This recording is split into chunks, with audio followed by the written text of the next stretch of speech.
What if I told you the United States government uses the same money trick that would land you in jail for fraud?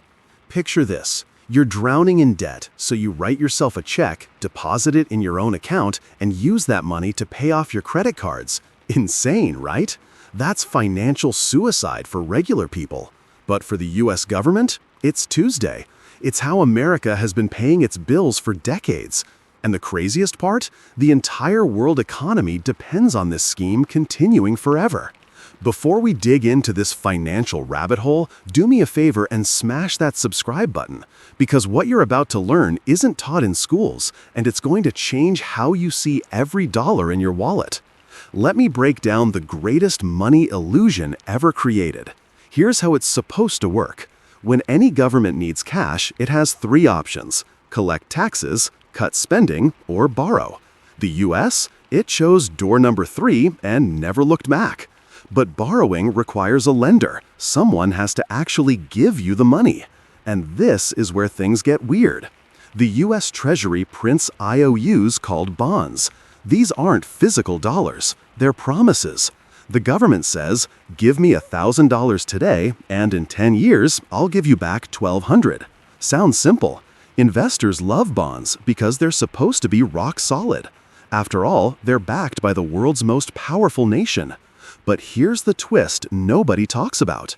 When the government can't find enough people to buy these IOUs, it has a backup plan. Actually, it's more like a cheat code. The Federal Reserve, America's central bank, steps in and buys the bonds itself. And where does the Fed get the money to buy trillions in government debt? It creates it, out of thin air, with a keyboard. No printing presses, no gold vault, just a guy at a computer typing numbers into existence. The government borrows money by selling bonds, then its own banking system creates money to buy those bonds. It's a financial loop that would make your head spin. The US government is essentially lending money to itself and calling it solved. You're probably thinking, that can't be legal. Oh, but it is. It's not just legal, it's official policy. Let me take you back to where this all started.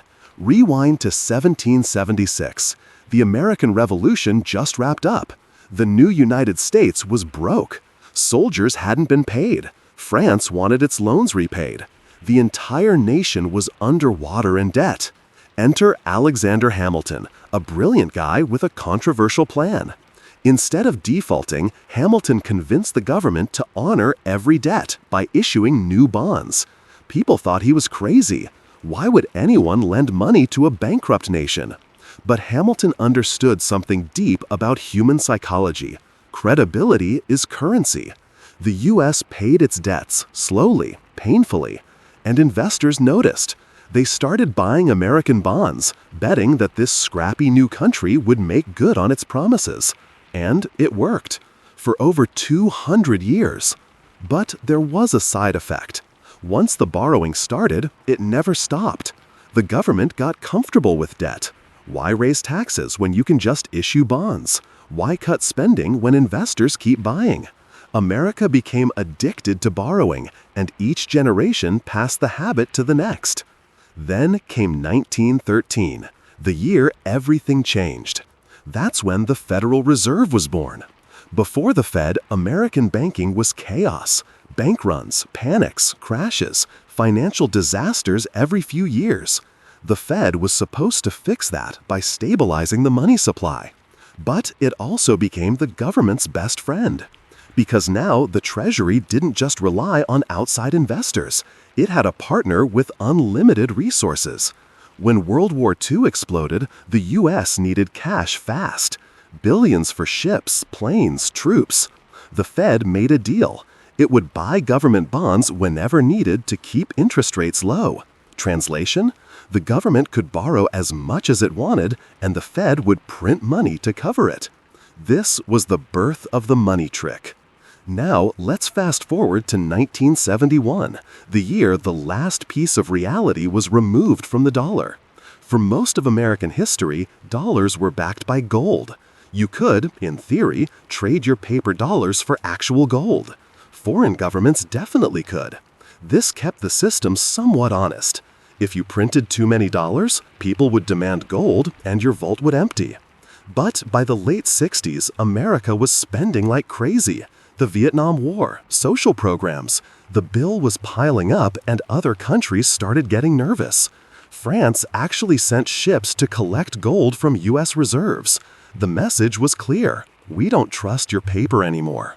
President Richard Nixon faced a choice: cut spending dramatically or break the promise. He chose option 2. In August 1971, he announced the U.S. would no longer exchange dollars for gold. The link was severed.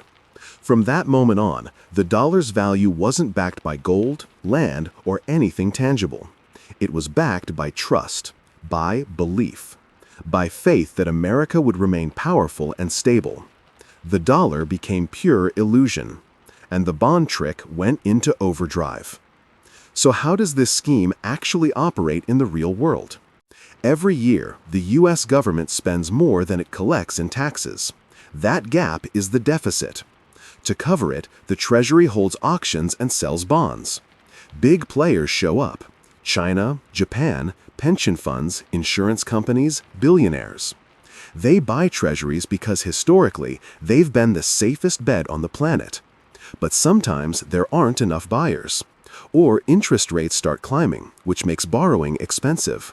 That's when the Federal Reserve enters the picture. The Fed doesn't need to check its bank account or ask Congress for funds. It simply creates money digitally. Seriously, a few keystrokes and boom, billions exist. The Fed uses this freshly created cash to buy Treasury bonds. The government gets its money, the Fed gets the IOUs, and the system keeps humming. This is called quantitative easing, but don't let the fancy term fool you. It's debt buying with imaginary money. After the 2008 financial meltdown, the Fed created trillions to buy bonds and stabilize markets. During the pandemic, it did the same thing, financing stimulus checks and bailouts. The government didn't raise your taxes to send you that $1,200 check. It borrowed the money, and the Fed printed it into existence.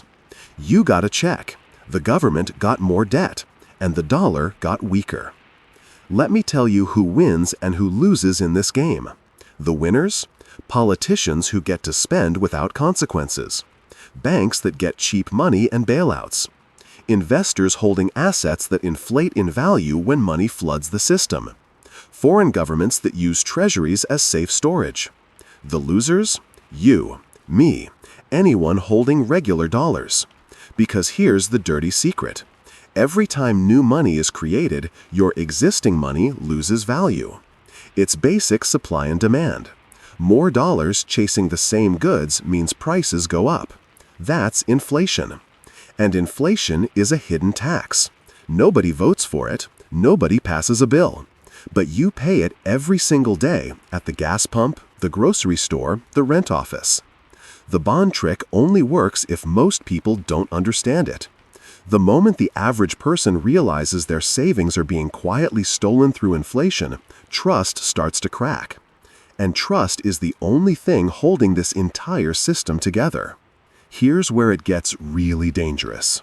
The U.S. national debt is over $30 trillion. Let that number sink in. 30 trillion. That's more than the entire economy produces in a year. And it's not shrinking. Every administration, Republican or Democrat, adds to the pile. For decades, foreign countries eagerly bought U.S. debt. It was the safest investment, and they needed dollars for trade. But that's changing. China has been quietly reducing its treasury holdings. Japan, too.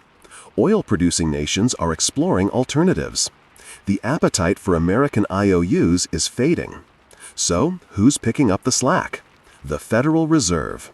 More and more, the U.S. is financing itself, buying its own debt with printed money. That's not a sign of strength. It's a sign of desperation. And history shows us exactly where this road leads. Let me tell you about two empires that played the same game. First, Britain. For centuries, Britain ruled the world. Its navy dominated the seas. Its currency, the pound, was the global reserve. How did they pay for it? Bonds. Mountains of debt, financing wars, colonies, infrastructure. It worked brilliantly until it didn't. After World War II, Britain was exhausted. Debt levels were crushing. Foreign investors lost confidence. The pound collapsed. Britain had to beg for loans and accept its decline from superpower to secondary player. The bond trick that built the empire became the weight that drowned it. Then there's France in the 1700s. The French monarchy financed lavish spending and endless wars with debt and monetary tricks. They even tried an early version of paper money, backed by nothing. When trust evaporated, inflation exploded. The economy imploded. Rage boiled over, and the result was the French Revolution. Guillotines, chaos, collapse. The pattern is always the same. Borrow, print, inflate, collapse. The only question is whether America will be different, or if it's just further along the same path. Now here's why this matters to your life right now. You might think, okay, the government has debt problems, so what? That's their issue. Wrong. It's your issue, because you're paying for it every single day. Your savings account? Losing value. That emergency fund you've been building? Inflation eats it. Your paycheck? It buys less every year, even if the number on your bank statement stays the same.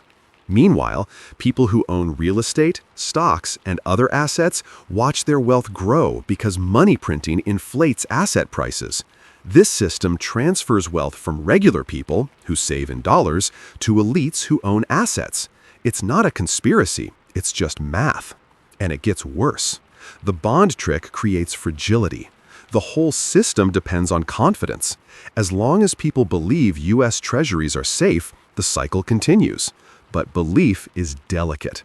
If a major debt crisis hits, if inflation spirals, if foreign countries dump their treasury holdings, confidence can shatter fast. What happens then? The Fed prints even more to stabilize things. Inflation accelerates, the dollar weakens, and ordinary people get crushed in the chaos.